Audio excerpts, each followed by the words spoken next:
Hi everyone, it's QuickyBaby and welcome back to World of Tanks. And now that the tier 10 French autoloading medium tank, the Bas-Châtillon 25T, is now top of the tree on the European server, and also, I guess, it's to the top on the American server, I thought I'd help all of you out there who are thinking about whether it's worth grinding towards this tank, or alternatively, maybe now that you can get some 5x experience games in it, and some extra crew training, or at least with regards to the crew training boosters that you can earn, what I've discovered recently in my tech tree showcase about how to set the vehicle up and my kind of conclusion for the vehicle. Almost like a refresher on the tank review that we had all of those years ago.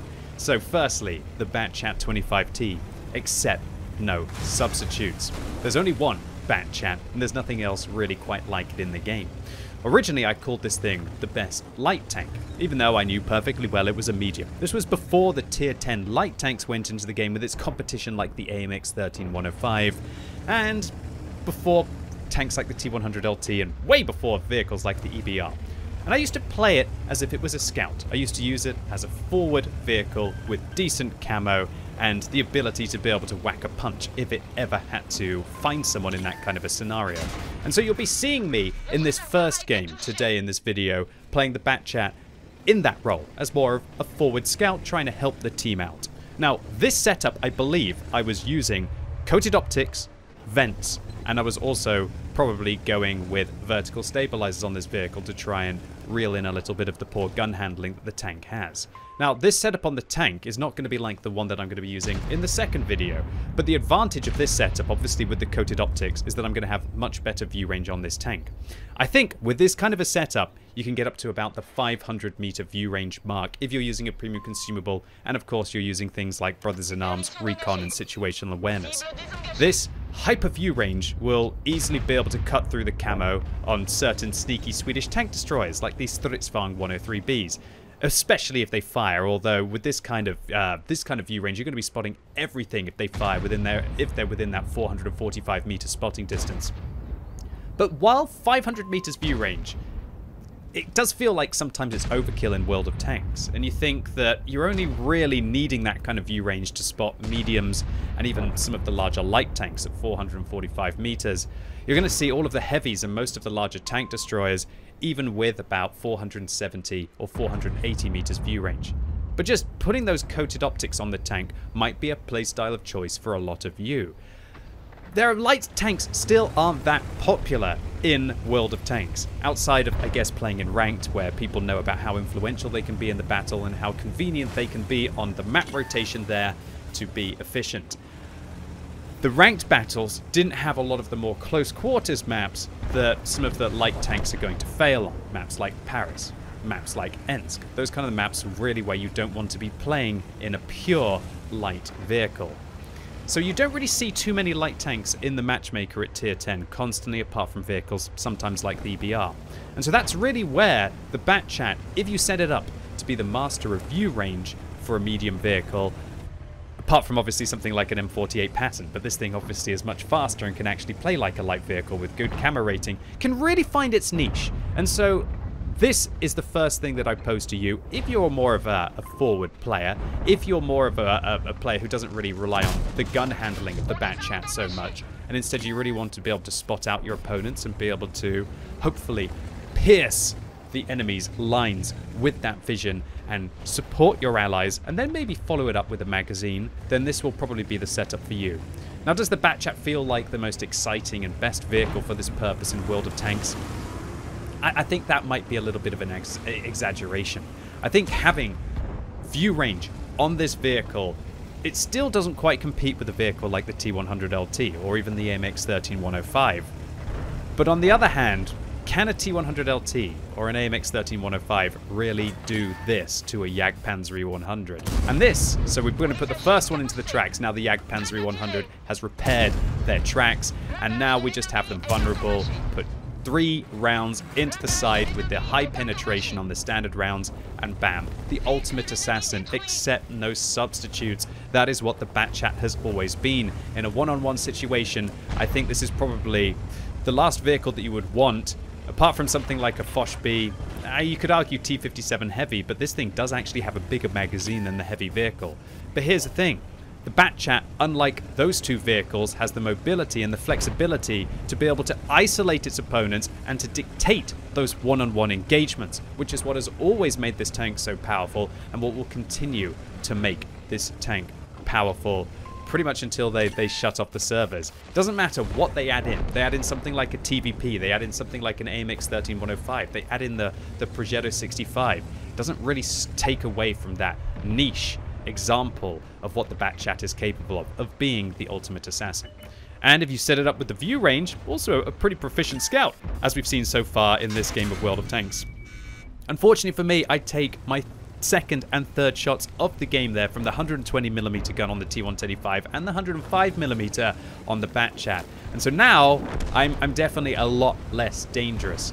But I can still take a hit, and that is the most important thing to do when you are playing in an autoloader, to always try and make sure that you have enough hit points to be able to weather the first shot, and sometimes against the faster firing tanks, even the second one, to be able to really dump out that big magazine. And I think you can see where we are going here against this lumbering American heavy tank. We're going to come around the corner, catch the T110E5, don't quite manage to hit his tracks. The T110E5 flounders, puts a shot over towards the right, and you can't do that against a Batchat. You really can't do that against a Batchat 25T. That'll be the last thing you ever do.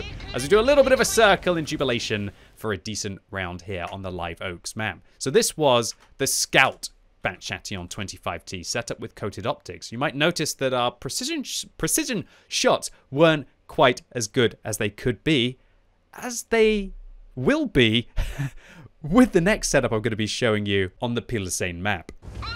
So here we go, Batchat version 3, and the Batchat that you're going to be seeing here today is similar to that I've showcased over the last couple of weeks. I actually only just realized how many autoloaders I've been featuring on the channel. I've noticed that. I'm going to try to stop. Obviously, there's been a big autoloader meta recently with the top of the tree and just the kind of vehicles that I've been having some good games with.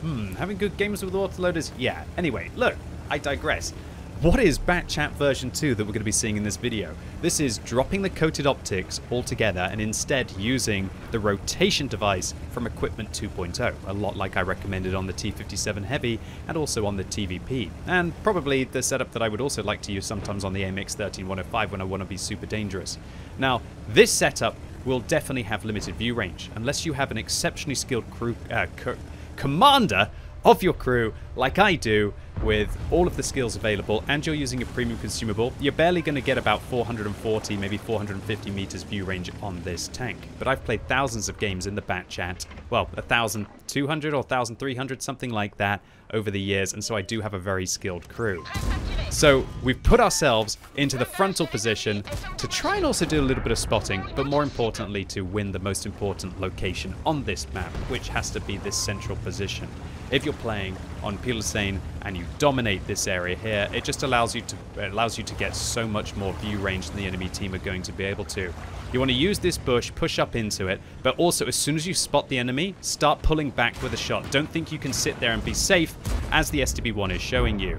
However, we didn't reload the tank. I'm looking for a shot on the Borask, and we put 2 shells in there against the Kanonen Jagdpanzer, and we actually bounced the final shell. Incredibly unlucky against that very lightly armored German tank destroyer, but whatever. But did you notice how accurate we can be even while unloading at maximum capacity? And that's because with the vertical stabilizers and the rotation device, and I'm using Bounty equipment on this tank, then we have 40% reduced dispersion, which is absolutely ludicrous. It means that our dispersion values of this vehicle get down to pretty much the 0.9 area when we're turning the turret, and probably the, I'd say about 0.1 when we're moving. That means that we can still be very accurate when we're moving, we can be very accurate when we're turning the turret as well, and it allows us to snapshot like a beauty.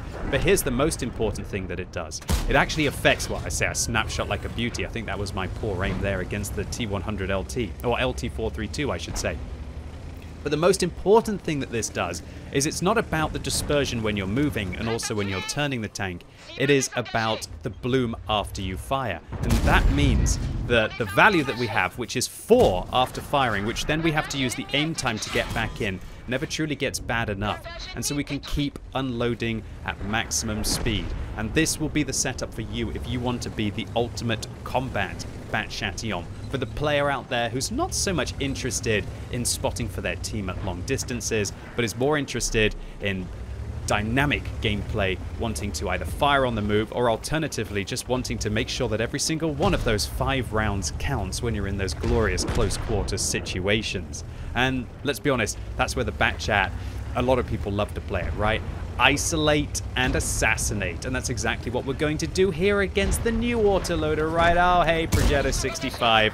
Well, you don't hit nearly as hard as me. You might have a better intra-clip reload, but if we manage to catch you in a situation like that, 1,300 damage with only a high roll back from the Progetto for 400, and they are out of the game. And that is where the Bat Chat just has absolutely no competition. And if we hadn't had somebody support us there, we would have been able to finish the job as well. And you can see just how quickly the Bat Chat is able to pick up 4,000 damage, while also still doing some pretty good spotting as well, even without the coated optics on this tank.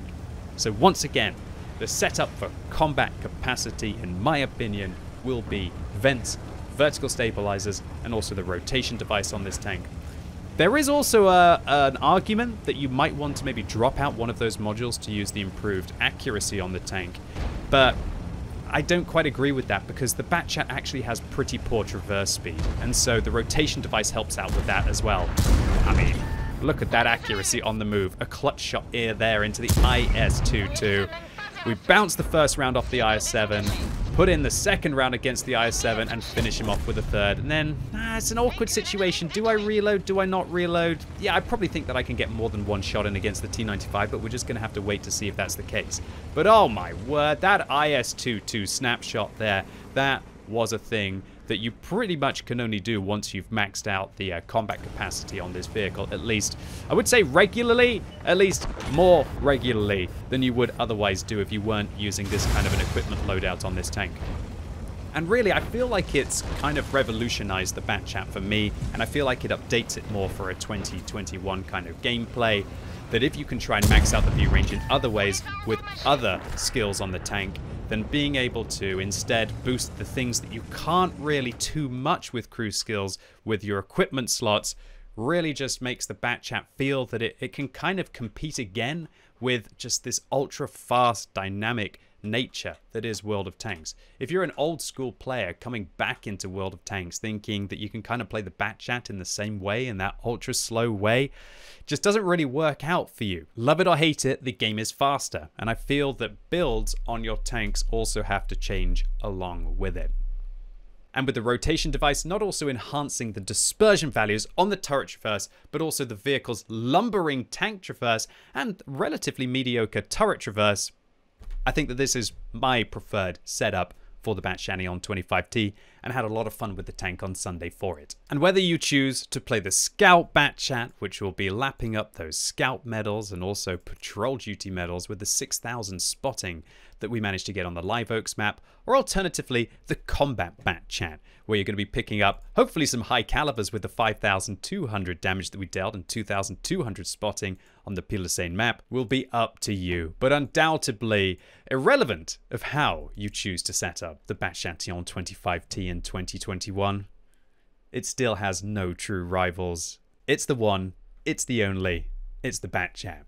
Anyway, ladies and gents, boys and girls, that's it for today. Hopefully you enjoyed this one. If you did, make sure you give it a thumbs up. But if you hated it, give it a thumbs down. And let me know in the comments what you think about the Bat Chat 25T in 2021 and what equipment loadout would you use on the Tier 10 French medium tank. And as always, thank you so much for watching. You've been epic, and hopefully I'll see you soon.